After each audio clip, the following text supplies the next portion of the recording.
Welcome to Durbania. I'm Durbin. You know, a lot of times I think when watching a movie, what one sees in a movie often depends on the eye of the beholder.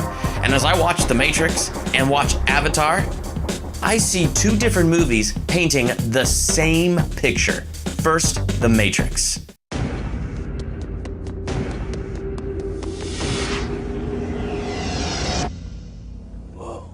The Matrix is a movie about this guy, Neo. He's born into a prison and he has absolutely no idea that really, in the real world, he's part of this big old harvest for robots and they're using human beings as batteries to power themselves. And he's inside of this world that they constructed inside of every single human being's mind, and he's a slave to its rules, he's a slave to the robots, he's a slave to everything. He's born a slave, he had absolutely no idea till he's told, until he's set free. And once he wakes up in the real world, he is truly free. I mean, really, in a sense, you could really say he's born again.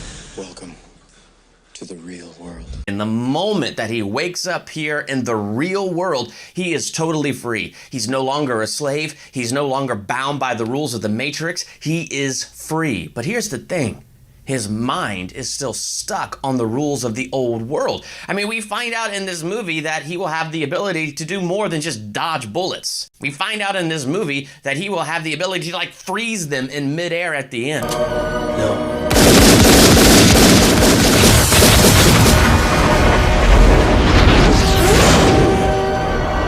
But he doesn't know about this. He's got to free his mind. You have to let it all go, Neo.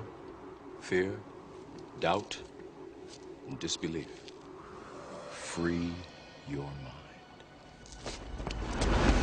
This is a movie about, even though somebody is now totally free, that they now have to free their mind. Because even when he connects inside the Matrix, he's now in the Matrix, but he's not of the Matrix. But the more he frees his mind and the more he renews his mind, the more these amazing signs and wonders, like freezing bullets, begin to follow him. You Jake Sully? I'd like to talk to you about a fresh start on a new world. You'd be making a difference. Avatar is a very interesting movie about Jake Sully, a guy paralyzed from the waist down who ends up coming to a brand new world altogether, Pandora. And while he's on this brand new world, he uses the big blue guy, the Na'vi avatar, and becomes the Na'vi. He's got a new body that can now walk, that can now run, that can actually breathe the atmosphere of this planet. He seriously becomes a new man. He is freed from the bounds of his wheelchair. He is free from the bounds of that old world and old life that he's known. But now, getting to know the Na'vi, he really begins to see right here, he's not free. Right here, he's got to unlearn what he has learned. Go back. All this is your fault. I need your help. I really like the line where he's meeting the whole Na'vi tribe for the very first time. And they're telling him that they would like to teach him. But they tried to teach the other humans, but they got full cups. You can't pour water into a full cup. Okay, that is the analogy they used, but they said it in the movie way better than I just said it. But anyway, Jake Sully said that he would empty his cup so that he could learn and that he could grow. And the truth is, he actually did empty his cup, because the more his mind became renewed in the new life and the Na'vi and how the Na'vi live, the more he became not of the world of the humans. Haven't gotten lost in the woods, have you? Did you forget what team you're playing for? And in both movies, The Matrix and Avatar, the moment that both these people were free and began to renew their minds, there was an enemy there. Agent Smith, dude with the scars. Wow, I love Avatar and I can't remember his name. Who cares? And these two are immediately at the heels of our heroes doing what they can to pull them back into the old world. But what they really need to keep doing is keep pressing forward. There's a difference between knowing the path and walking the path.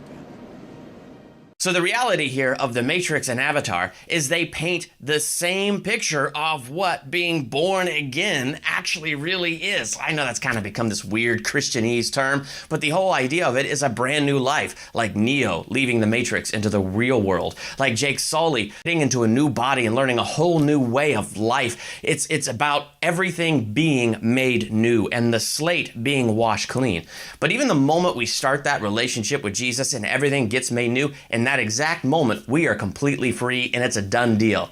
But this has got to be renewed. This has got to be set free. And as we continue to press forward and what it means to have this relationship with God and what that is truly all about and who we really are now, because he's made us into all new creatures, there's that enemy that is right there at our heels, trying to pull us back into the old ways, trying to pull us back into the bondage that we were once in. The whole point is, gotta keep pushing forward no matter what resistance is pushing back. Because one of the things Jesus said in the very last chapter of Mark, these signs will follow those who believe. There's a lot of really cool signs there. I'd encourage you to check it out, but it says it will follow those who believe. Like Neo freezing bullets, that followed because he believed. Like Jake Sully able to stand up now for the Na'vi, that was an amazing bit of courage that followed because he believed. You know, it's one thing to get totally set free and begin that relationship, but now the next thing is to free the mind. We're going up against gunships with bows and arrows. Well, I guess we better stop him. He's beginning to believe. So that's me taking a look at two completely different movies that seem to be painting the exact same picture. What did you think of these movies? Let me know in the comments. Also be sure to subscribe, and you can follow me on iTunes and SoundCloud and all that fun stuff as well. And make sure to hit me up on Facebook and Twitter too. Thanks for checking out Durbania. I'm Durbin.